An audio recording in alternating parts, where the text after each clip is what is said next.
Hello BookTube, this is the final episode of AusLit 101 and I've decided to save the best to last because I'm going to be talking about Australian poetry and verse. I think the greatest thing we can write pretty much. I think Australia shines when it comes to verse and poetry for some reason.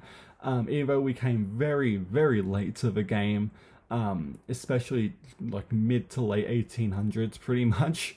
But there are so many recommendations I want to go through here. Again, I've listed all of these in the description, so you don't have to take notes. But pretty much how we're going to do this, because I have 3, 6, 7, 8, 9, 10, 11, a handful of poets individual that if you want to learn about Australian verse and poetry, you should know. Like the main ones, literally. So we're going to do that, but I also have 3 anthologies full of, if you just want the one volume pretty much, I've just collected everything.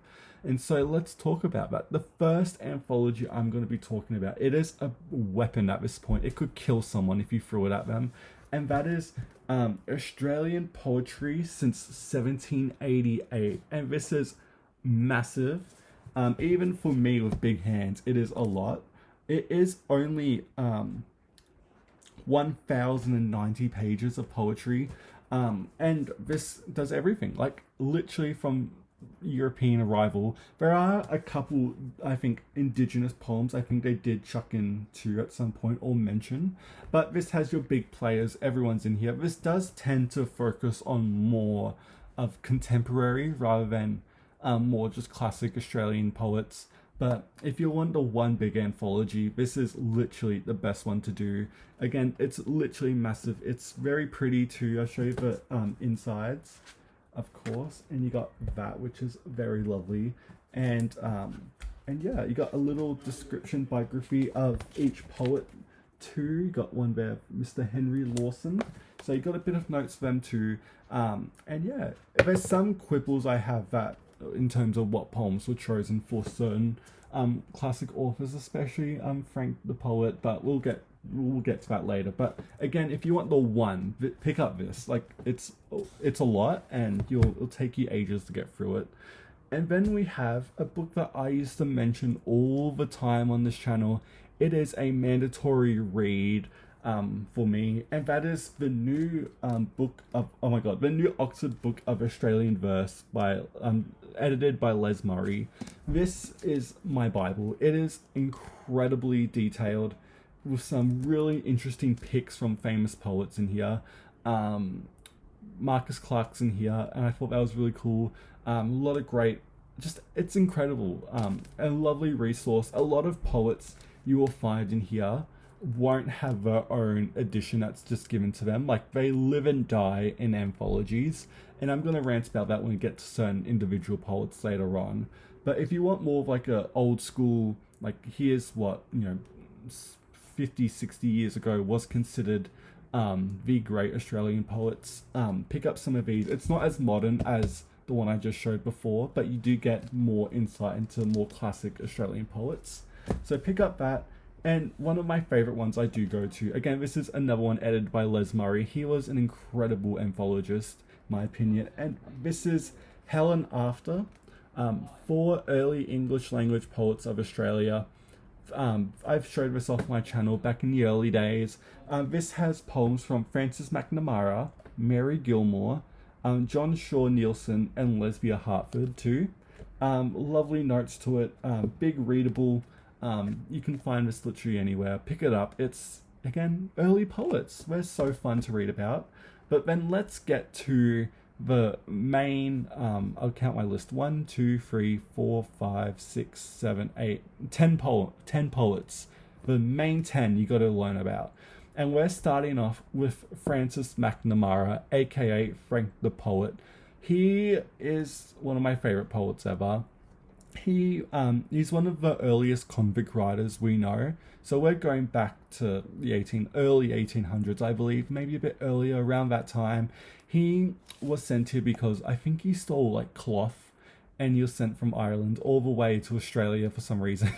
And he was one of those convicts who never got their the date they can return. Like, they're just sent here to live here and die here, pretty much.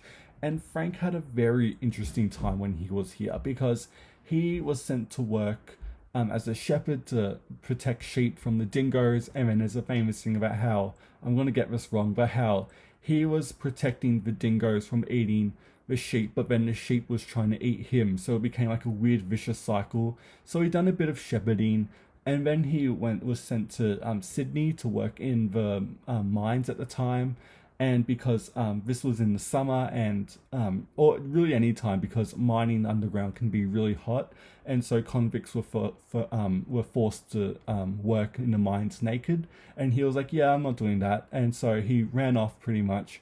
And then we don't know exactly what happened, but it's believed that a couple of him and his mates found some guns.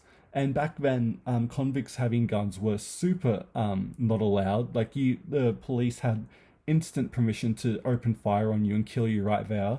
And he and his mates stole a ship, but they all got arrested because they got caught. And it's believed that a lot of his mates were just shot dead right there, or arrested and then killed, hung pretty much. Except he didn't. That's what's interesting, because he was sent to someplace worse than Sydney. He was sent to Tasmania, which back then was Van Diemen's Land, and Tasmania was always considered back then to be one of the most brutalest places to go for, as a convict to go, because of the conditions, and just, it was like pretty much inferno, like the worst layer of hell you could go to. And then we don't know what happened to Frank. He, in his poets, said how, he'd literally rather die than go to Tasmania. And then some people say he died of frostbite, or we literally kind of don't know. And so, yeah, check out Frank the Poet. As a poet, I had to rant about him. One of the most wittiest, funniest poets I've ever read. He pretty much done the first Australian version of Inferno. And it's him dreaming he woke up and was going down all the layers of hell, and seeing all the officers that flogged him throughout the day, and wishing the tortures that he would put on them. And he names everyone by name in here. Obviously you got that. Then you got For the Company Underground, which is a classic. Very witty and very funny. He has that Irish sense of humor too, which I think is just so sweet. There's that. He also talks about Petition from the Chain Gang, which is all of his convicts coming together to request to their officer pretty much that they need to swap out the guy who cooks the food for the convicts, because it's so awful, and that even Jesus couldn't even say yes to play it, which is really quite funny. Again, I've done a lot of read alouds of Frank the Poet on my channel, so go check out those. Just search it up in my channel and you'll see. Again, public domain, you can find him anywhere. But the reason I hold this up is because he has not had an accessible print. I think the last time there was probably in the 60s or 70s, and I've never found it. I literally don't think it existed, because I would have found it by now, and God knows how much I'd pay for it. It's just a slim collection. We don't have much by him, so Frank the Poet, he's the first one. We're moving on. So we have him done. Then we're moving on to two nature poets. I'm not going to recommend you a certain poem in particular. Just go to poetry.com or whatever and just search their names and just read them, literally. We're moving on to Adam Lindsay Gordon and Henry Kendell here. So here is Adam Lindsay Gordon. This is the Australian Classics edition. It's got a nice wraparound, and then you've got Henry Kendell here. Again, I've read these authors, poets on my channel before, so go and check those out if you want more of a vibe of just to see how they write or whatever. But very nature poem, very much about scenery of bush life, incredible writing. I think out of the two, I prefer Henry Kendell a bit more. But Adam Lindsay Gordon's, incredible too. You won't see these in accessible prints because no one reads them anymore. But they're both incredible. If you want more of the nature side of poetry, These are like your two. These are like Thomas Hardy if he was in the outback, pretty much, when it comes to the way Hardy talks about nature in Essex and all that. This is the equivalent for Australia, at least I believe. Both of them incredible, but if I had to pick, I do love Henry Kendell just that tiny bit more. And also Henry didn't have much of a long life too. But check those two out. And then we're moving on to the two big heavy hitters of Australian, like just Australian writing in general. The first one we're talking about today is Henry Lawson. I know Joshua Crebo's watching this, and this is, I'm not going to say anything, but we're mentioning Henry again. And what do we say about Henry Lawson? He's literally the godfather of Australian writing. His short stories are incredible. His poetry is just lovely. Very slice of life. Very much bushland. But he's able to capture emotions that people went through during that time in a way that I don't think anyone else really could, besides maybe Marcus Clarke. But Lawson's just in a league of his own. And when you look at his life and what he went through, and somehow he was able to still write as well as he did, despite literally being a crippling alcoholic, mentally ill, swagman wanderer, literally is kind of amazing at the same time. Pick up anything by Lawson. Check out his short stories first. Penguin does a great like a collected short stories as a Black Spine. You'll be fine with that. This is the Angus and Robinson's poem collection. Pretty much everything you need. And yeah, check out Henry Lawson. If you're going to do one Australian author, literally make it Lawson. Even as someone who, because I hate authors that write in dialect, I find it so annoying. I struggle to read it so hard, like especially out loud. But my God, Lawson writes in dialect and it annoys me, but he kind of makes it work, and I need to process this thought a bit more. But Lawson, literally read everything he ever wrote. Pick up his diaries and his letters. His letters are really interesting as well. He also had a relationship with Mary Gilmore, who we'll talk about a bit later, but very interesting to see what was going on there. But yeah, so Henry Lawson. And of course, if you're talking about Henry Lawson, you've got to talk about his contemporary who really rivaled him in terms of popularity, even though I don't think they got along as well because of Lawson just being a very chaotic person. And that is Mr. Banjo Paterson. I've talked about Paterson before on this channel. Back in the early days, wrote during the same time. Literally, him and Lawson wrote for the same newspaper, the Bulletin. And I don't think they were friends because Paterson was very much a lawyer turned writer, very professional, where Lawson was just a force of nature pretty much. And the difference between them is Paterson is way more, I think, witty. He's very much more tongue-in-cheek. He never wrote short stories. He really just wrote verse. It's important that Lawson or Paterson never wrote a novel, which really upsets me. But Paterson is just so worth your time. He literally wrote Waltzing Matilda. I could keep going on what he wrote. The Blessed Horse Fell Down. The Cattle. Oh my God, I can't remember the names of these. An Emu Hunt's iconic. Oh my God. What's the one I was thinking of? Sorry. Maybe it's here. With the Cattle. That's it. With the Cattle. Check out that one. But yeah, a bit more wit than Lawson, but essential reading for Australian authors. Essential, like literally your first 5 books of the Bible level important, like Torah level in terms of Australian literature. Again, I will point out, Paterson has not had a biography in so long. Where is it? Where's his letters? Where's his diaries? Where's literally anything else about him? Where? And so I'm going to put this out there. But again, Paterson is so famous. He was on the currency. So is Lawson. Lawson's currently on the $20 note. And so I just thought that was really cool. But yeah, so Paterson, read him too. Then we're moving on to Lesbia Hartford, to one of the great female poets. Check out anything she wrote. She was queer too, so she has that bit more of an interesting lens. And incredible. Where's her biography? Where's her letters? Where's everything? I don't know. It doesn't exist. No one's printed it. And then we're moving on to an author I've talked about before, and that is Mary Gilmore, Mary Dame Gilmore.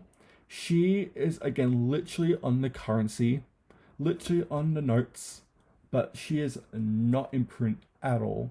I don't even own a collection of her. I own her letters, which are incredibly interesting, but literally she doesn't exist. And that really hurts me because she is such a lovely writer. Her poetry is so, like, it's very much Lawson again, a bit more slice of life, but she has a bit of bleakness to her that I don't think I think Lawson tapped into it a lot, but I think Gilmore was just all in on it. And her descriptions are incredible. Check her out. I've done some readings of her on my channel. Again, just Google these authors and just see what you find, or pick up these anthologies because they will be in here. And so do her, and then do A.D. Hope. A.D. Hope is considered one of the great poets of the 20th century. I like him. I put him up there. He's a bit more stern, a bit more straight ahead. He isn't as metaphorical as some other poets were talking about, but he still has these moments. And again, I like A.D. Hope, so put him on the list too.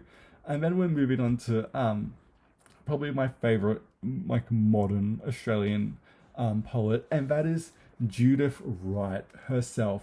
Oh my god, she is incredible. Whenever it's a summer day, I always pick out Wright, or I pick out Lawson or Paterson and just sit outside in the sun and read them. Judith Wright does incredible nature poetry. Essential reading.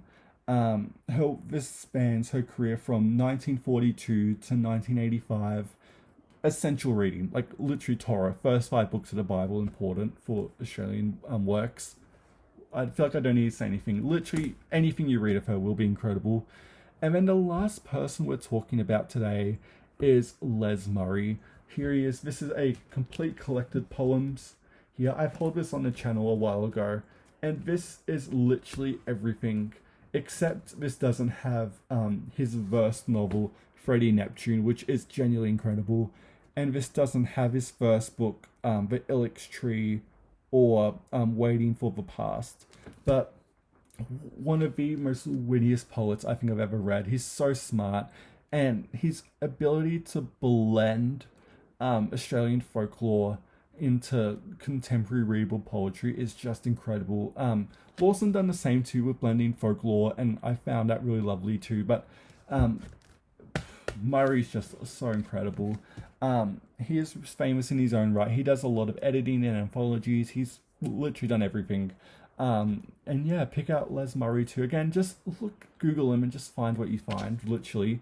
And yeah, so that is my last poet who I'm talking about today. And that is the wrap up of AusLit 101. I know I ranted a lot in this video, but again, there's so little extra like works about these authors when it comes to biographies, like publishing the letters, critical stuff about them. There's a bit here and there, but where's their big accessible printing of their poems? Where's text publishing coming in and giving them their completely accessible volumes of work? Like someone like Frank the Poet, or even Mary Gilmore in particular, would deserve it, or A.D. Hope. But anyway, I don't want to go on a rant for too long. This is just to voice that and put this out into the universe. But yeah, let me know what you think of the authors I've mentioned today, and let me know what you think of AusLit 101 as a whole. It took me such a long time to do this, but I'm proud I got it done. And yeah, so again, all these are in the comments description below, all these books I've mentioned. And yeah, thank you so much for watching BookTube, and I will see you next time.